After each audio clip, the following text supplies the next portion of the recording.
à 3 jours de la fin de 21 jours de jeûne et prière pour la session décembre 2023.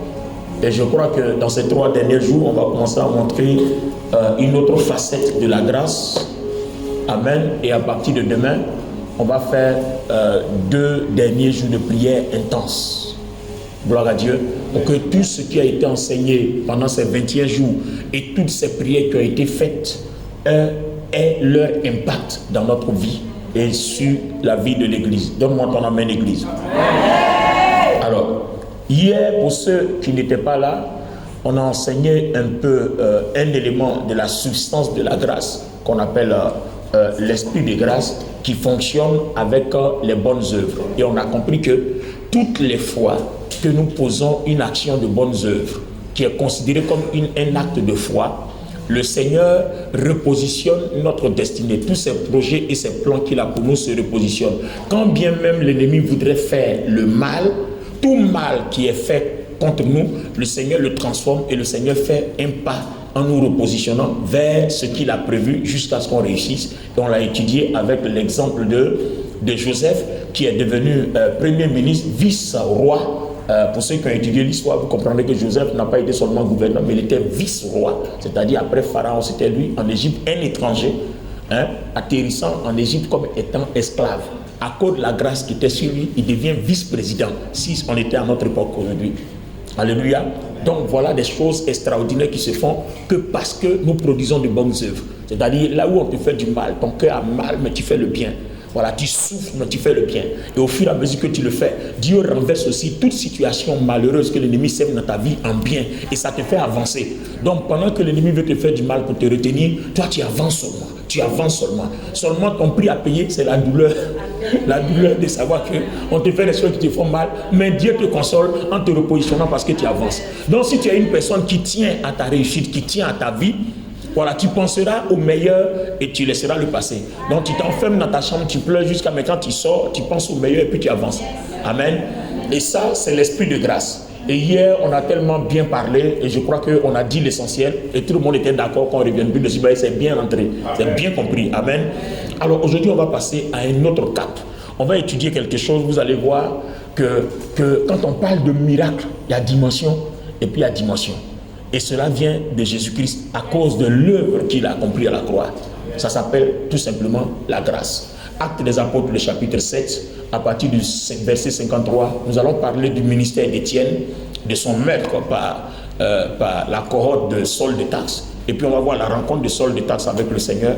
On va tirer la conclusion et on va prier pour que cela s'applique à notre vie, s'actualise dans notre vie. Allons-y. On se tient debout pour honorer la parole, s'il vous plaît. À partir du verset 53. Yes, Vous qui avez reçu la loi d'après des commandements d'anges et qui ne l'avez point gardée. Étienne est donc en train d'évangéliser. Donc voilà une de ces, comme par exemple jeudi on sera à Tanda, voilà, on va aller parler un peu, voilà. Donc quand il finit de parler comme ça, les gens ne sont pas contents et puis on va le lapider. Bon, j'espère qu'on ne va pas nous tuer à Tanda. Allons-y. En entendant ces paroles, ils étaient furieux dans leur cœur et ils pressaient les dents contre lui. Oui. Mais Étienne, rempli du Saint-Esprit. Regardez bien, rempli du Saint-Esprit. C'est ce que nous on a vu, non? L'esprit de grâce. Quand vous faites les œuvres bonnes, le Saint-Esprit vous remplit seulement. Donc il n'y a pas que par la prière et le jeûne qu'on est rempli. La prière et le jeûne nous aident à faire des œuvres bonnes.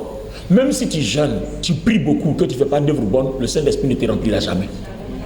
Il ne te remplira jamais. Ça c'est clair par contre. Amen. Donc la prière et le jeûne, par exemple les 21 jours qu'on a fait, c'était dans le but de nous aider, nous donner des aptitudes. C'est pour ça qu'on donne la parole d'abord avant la prière. Sinon on serait venu prier, puis partir. Donc on nous enseigne, d'accord, à respecter les normes qu'il faut mettre en place pour que le Saint-Esprit nous remplisse à partir de nos prières et de notre jeûne. C'est bien clair les amis? Amen. Très bien, allons-y. Mais Étienne, rempli du Saint-Esprit, et fixant les regards vers le ciel, vit la gloire de Dieu et Jésus debout à la droite de Dieu. Et il dit, voici, je vois les cieux ouverts et le Fils de l'homme debout à la droite de Dieu. Ils poussèrent alors de grands cris en se bouchant les oreilles et ils se précipitèrent tous ensemble sur lui, le traînèrent hors de la ville Wow. et le lapidèrent. Est-ce que vous avez idée de ce qu'on dit là? Le traîner. Est-ce que je peux faire une expérience? Bon, d'accord, on va essayer avec toi, non? C'est une grâce, hein? Viens, traîner quelqu'un, non? Attends, fais semblant. Couche-toi d'une certaine façon. Tout le monde regarde, non? Non, toi tu n'es pas couché de la bonne façon. Quand on te traîne là, ça dépend. Mets-toi sur le dos. Tu vois, non? Bon, je n'ai pas envie de salir ta chemise, mais fais comme si tu as envie de te lever, tu vois, non? Et puis, on dit, ils se précipitaient sur lui, ils sont beaucoup. Alors, s'ils sont beaucoup, moi seulement là, regardez ma pression sur lui. Et beaucoup là. Donc, imaginez-vous la souffrance d'Étienne. C'est tout ce que je voulais vous montrer. Merci. Imaginez-vous la souffrance d'Étienne.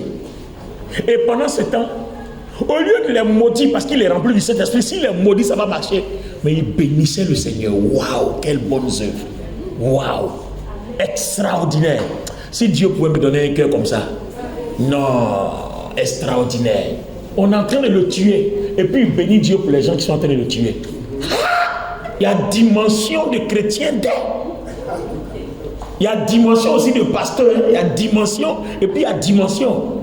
Donc tu vois, quand tu lis tout ça dans la Bible, tu comprends que toi-même là, tu penses que tu n'es nulle part.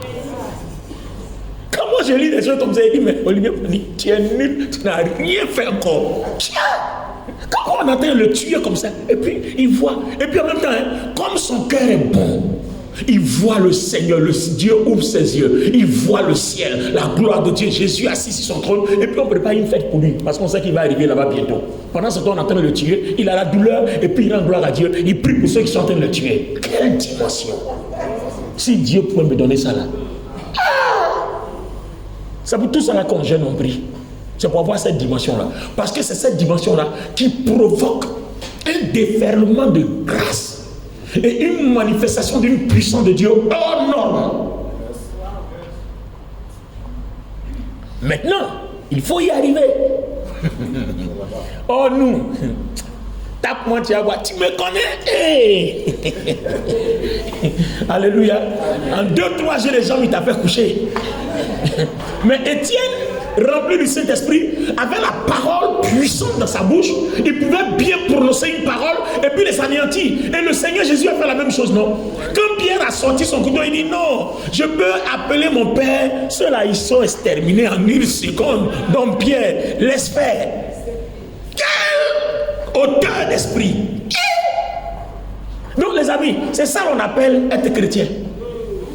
C'est ça qu'on appelle transporter la grâce. Sinon, ce que nous on est en train de faire là, c'est les préliminaires, on est encore au début, c'est amusement. Quand on dit à quelqu'un, tu transportes la grâce, you carry grace.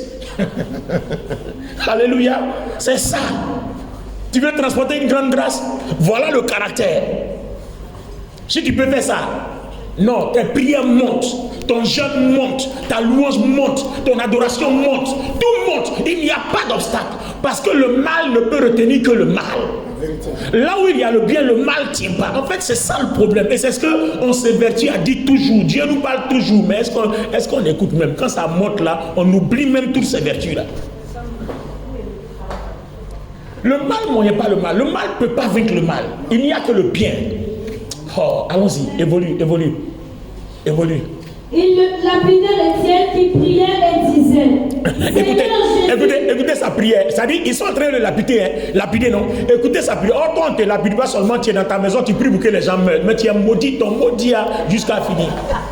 Voilà, lui, il est en train de mourir. Regardez la prière. Regarde sa prière. Seigneur Jésus, reçois mon esprit. Puis, s'est tombé à genoux, il s'écria d'une voix forte. Seigneur, ne leur impute pas ce péché. Ne leur impute pas ce péché, c'est-à-dire pardonne-leur. Moi-même je leur pardonne. Seigneur, pardonne-leur. Il est en train de mourir, hein. Les gens sont en train de tuer. Le tuer avec une attitude méchante, mauvaise. Mais regardez sa prière. Et le Seigneur Jésus a fait la même prière. Père, pardonne-leur car ils ne savent pas ce qu'ils font. Les amis, je vous dis ce soir, si vous voulez transporter la grâce qui opère des miracles, voilà la dimension de caractère dans laquelle vous devez être impliqué. C'est tout ce que Dieu m'envoie vous dire ce soir. Amen. Pour qu'il y ait les miracles, il faut bien avoir quelque chose. Donc je ne peux pas te parler de miracles sans te dire ce qu'il faut avoir d'abord. Donc ce qu'il faut avoir là, c'est ça le caractère.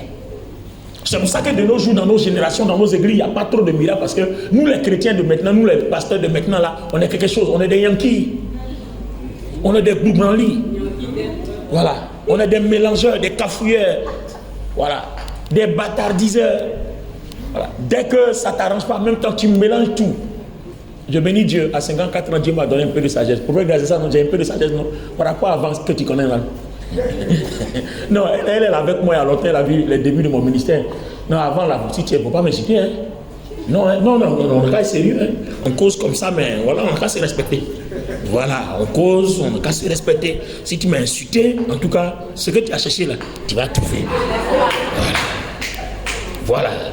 Mais là, et puis je me rends compte que je prends de l'âge, j'évolue, le Seigneur me transforme. Et puis bon, certainement aussi, comme il m'a fait faire des études bibliques approfondies, avec tout ce que j'ai connu, j'ai compris que si tu veux garder ce caractère-là, tu vas finir ta vie et puis tu ne vas rien avoir.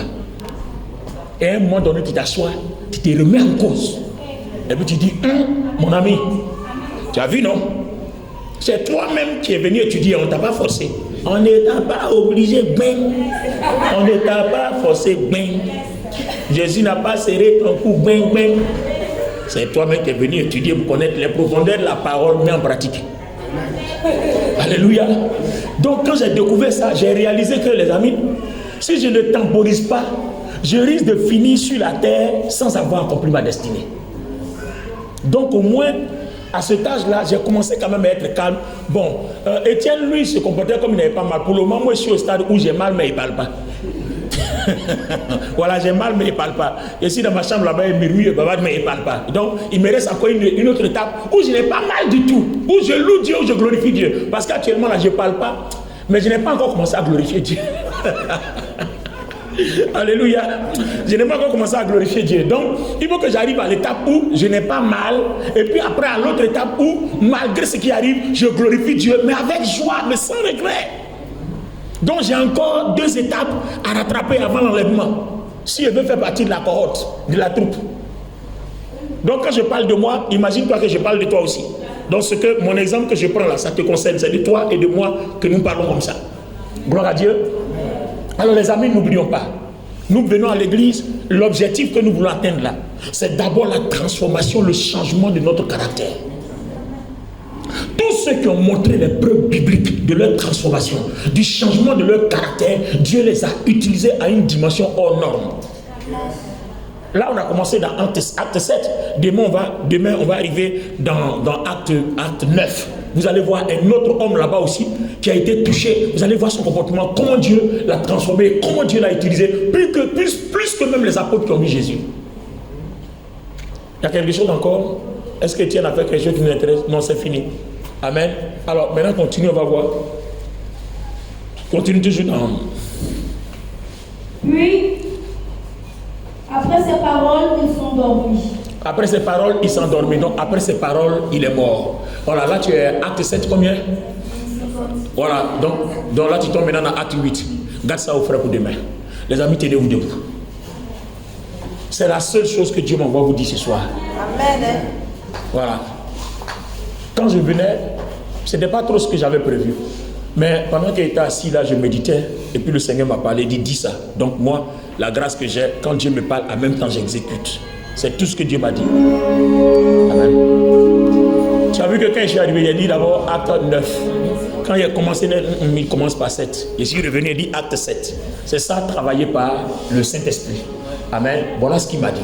Alors les amis, aujourd'hui, on va travailler notre caractère. Voilà un de nos frères dans la Bible. Et si vous avez vu les miracles que Étienne opérait, là encore, on n'a même pas encore parlé de son ministère. Si vous voyez les miracles, on dit Étienne, homme puissant et rempli du Saint-Esprit. Paralytique marche, mort ressuscite, les aveugles voient, les sourds entendent. Ça c'est Étienne, son ministère. Maintenant on vous dit, qu'est-ce qui a fait que Dieu l'a utilisé puissamment comme ça? Voici le caractère qu'on vient de développer. Il est capable de supporter.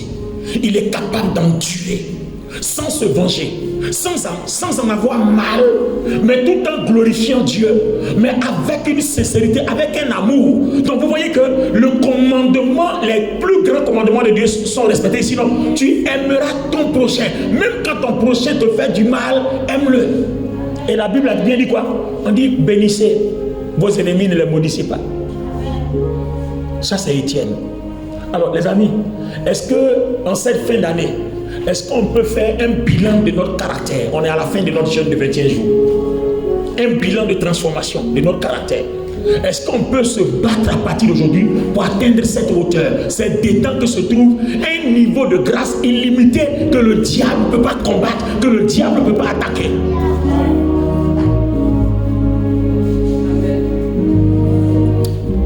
Levez les mains. Chantez la chanson là.